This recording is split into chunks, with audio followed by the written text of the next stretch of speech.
नमस्कार, मैं दीपक कुमार आप सभी का स्वागत करता हूँ द आदर्श डायलॉग में। दोस्तों, 23 फरवरी का दिन याद कीजिए। उस दिन इस देश में एक घटना हुआ था और वो घटना क्या हुआ था? दरअसल इस देश की सबसे पुरानी पार्टी कांग्रेस पार्टी का एक राष्ट्रीय प्रवक्ता जो कि एक बरबोला और बदतमीज प्रवक्ता है, जिसको यह नहीं पता कि वो किसके लिए किस शब्द का उपयोग कर रहे हैं, क्या बोल रहे हैं,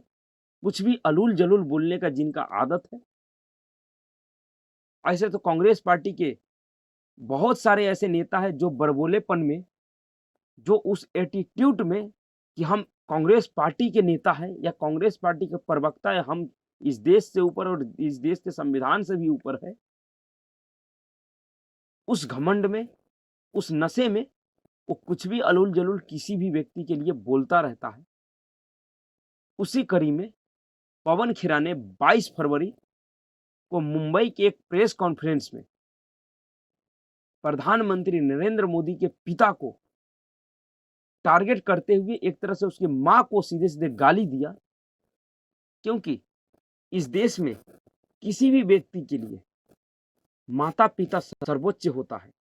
और अगर किसी भी व्यक्ति के माँ-बाप को अगर गाली दिया जाता है, तो उससे बड़ा गाली उस व्यक्ति के लिए कुछ भी नहीं होता है। पर इस बरबोला ने प्रवक्ता पवन खेरा ने इस देश के सबसे लोकप्रिय, अब तक के सबसे लोकप्रिय एवं इस दुनिया के सबसे लोकप्रिय नेता प्रधानमंत्री नरेंद्र मोदी के पिताजी को जिस तरह से गाली दिया, जिस तरह से उसके माँ को गाली दिया, उस मामले में इस बड़बोले नेता के खिलाफ उत्तर प्रदेश से लेकर आसाम तक एफआईआर दर्ज करवाया गया था और उसी एफआईआर के ऊपर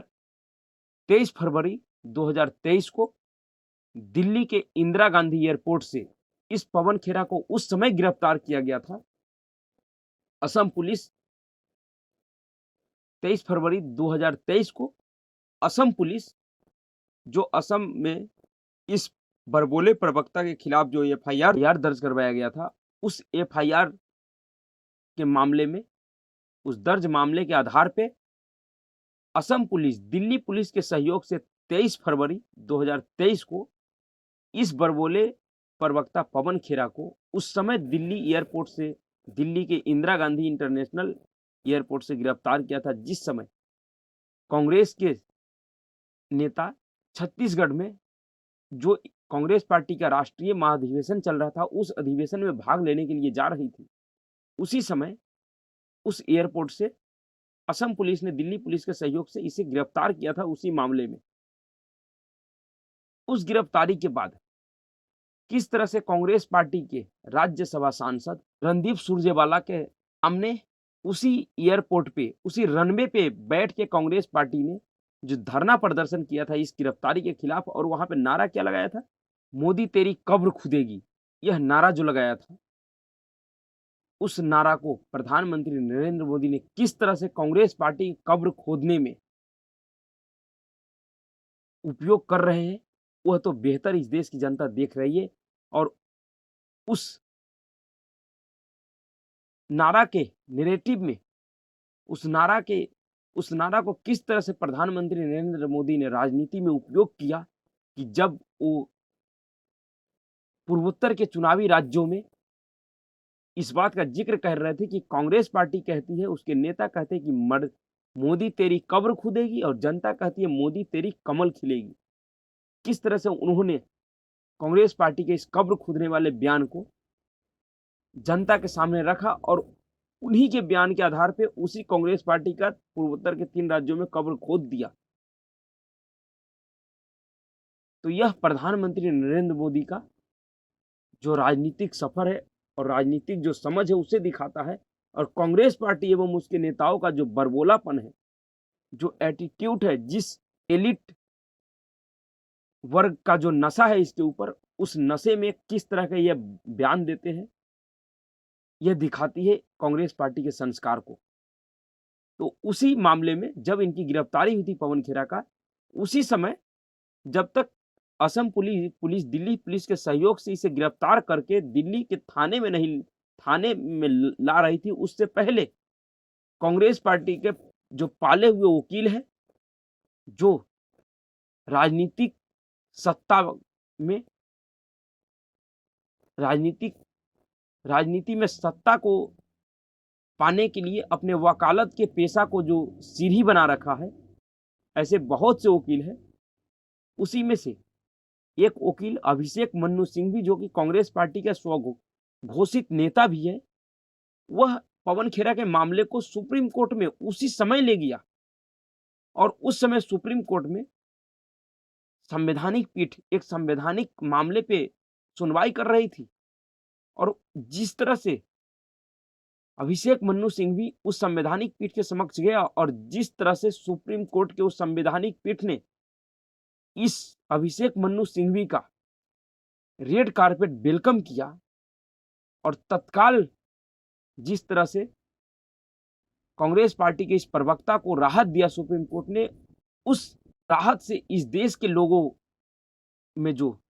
लोगों तक एक गलत संदेश गया कि सुप्रीम कोर्ट किस तरह से एक प्रवक्ता को इस देश के सारे सिस्टम और संविधान से ऊपर मान रही है, उसे महान बना दिया। क्योंकि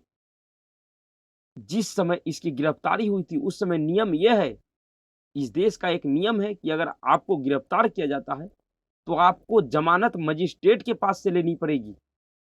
अगर आप मजिस्ट्रेट के पास नहीं जा सकते तो आपको लोअर कोर्ट नहीं जा सकते तो हाई कोर्ट तक आपको जाना होगा, उसके बाद आप सुप्रीम कोर्ट आइए। पर जिस तरह से कांग्रेस पार्टी एवं उसके नेता इन सारे सिस्टम को धत्ता बताते हुए एकदम से सुप्रीम कोर्ट में गया इस मामले को लेकर, और जिस तरह से सुप्रीम कोर्ट ने इसका रेड कारपेट वेलकम किया और तत्काल राहत दिया, उस राहत देने का जो तरीका था, उस तरीके के ऊपर इस देश के आम जनता से लेकर तमाम राष्ट्रवादी लोगों ने जो आपत्ति दर्ज कराई माननीय सुप्रीम कोर्ट के सामने और उसमें बैठे हुए जजों के सामने, उस आपत्ति का असर यह हुआ है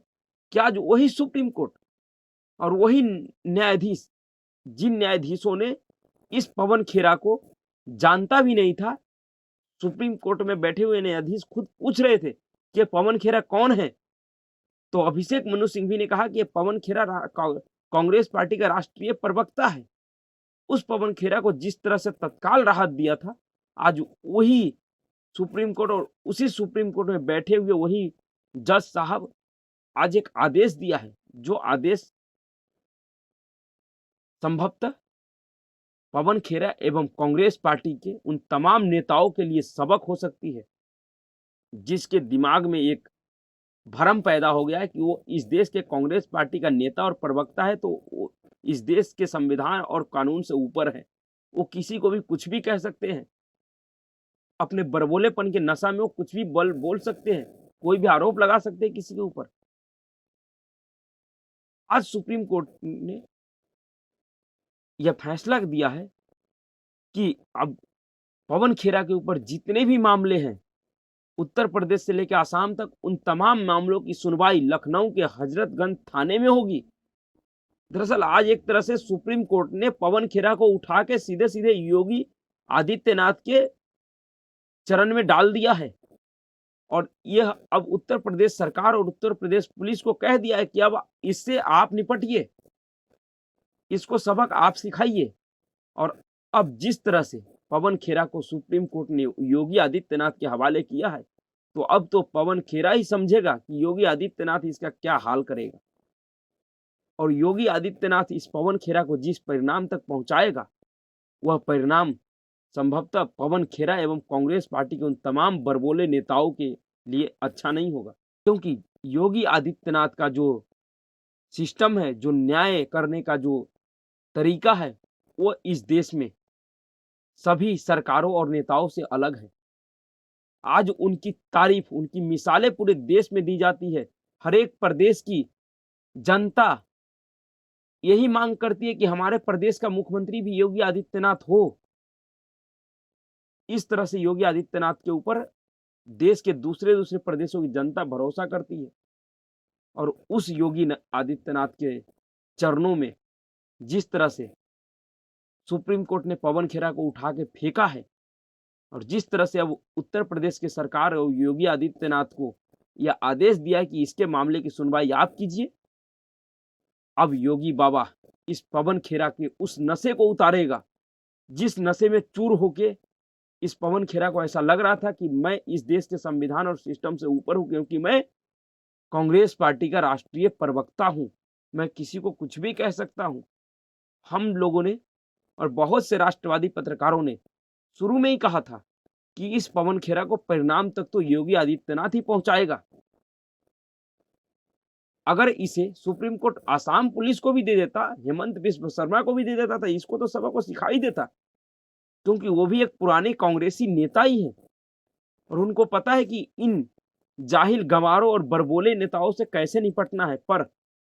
योगी आदित्यनाथ के हाथ में इसका जो कमान दिया है सुप्रीम कोर्ट ने और जो लगाम लगाने का आदेश दिया है योगी आदित्यनाथ को, अब योगी आदित्यनाथ इस बरबोले नेताओं के मुंह पे ऐसा लगाम लगाएगा कि जीवन में कुछ भी बोलने से पहले 10 बार जरूर सोचेगा कि मैं किसके लिए क्या बोल रहा हूं, किस व्यक्ति के लिए हमें क्या बोलना है। क्योंकि कांग्रेस पार्टी में ऐसे नेताओं का भरमार है जो एक घमंड में, एक नशे में चूर होके, जो कांग्रेस पार्टी के नेता है, उस नशे में किसी भी व्यक्ति, चाहे वो किसी भी पद पे बैठा हो, उसके खिलाफ कुछ भी बोल देता है, कोई भी अलूल जलूल बातें बोल देता है। जिस पार्टी का